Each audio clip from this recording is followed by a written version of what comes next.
اسلام کے سربراہ مولانا فضل الرحمان نے جامعہ قاسم ملتان کے دورے کے موقع پر میڈیا کے نمائندوں سے بات چیت کی۔ میں سمجھتا ہوں یہ ایک قومی خیانت ہے اور اس طرح کے خیانتوں کا ہمیں احتساب کرنا چاہیے۔ یہ ملک کو بیچنے والے جو معاملات ہیں، جمعیت علماء اسلام نے اول دن سے پاکستان میں امریکی مداخلت کی مخالفت کی ہے اور اس کی بالادستی کو ہمیشہ مسترد کیا ہے، لیکن بدقسمتی سے جنرل مشرف کے بعد ہم مسلسل ان پالیسیوں کی پیروی کر رہے ہیں۔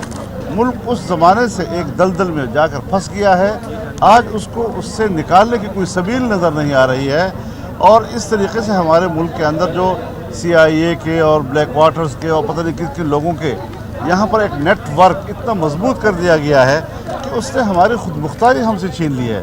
لہذا اگر ہم نے پاکستان کو حقیقی معنوں میں خود مختار بنانا ہے تو بین الاقوامی مداخلت کرو۔ صحافیوں کے سوال کا جواب دیتے ہوئے مولانا فضل الرحمان کا کہنا تھا۔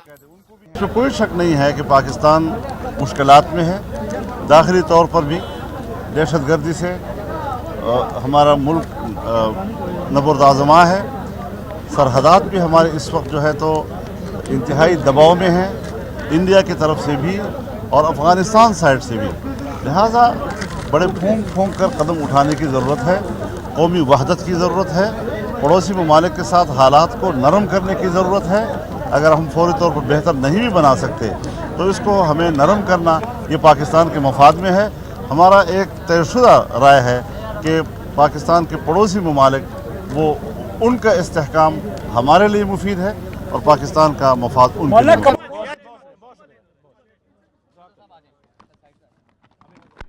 پاکستان ہم سب کا، ہم سب کا، ہم سب کا پاکستان، ہم سب کا، ہم سب۔ میں سعید اختر، تصور سے تصویر تک ہم سب کا پاکستان۔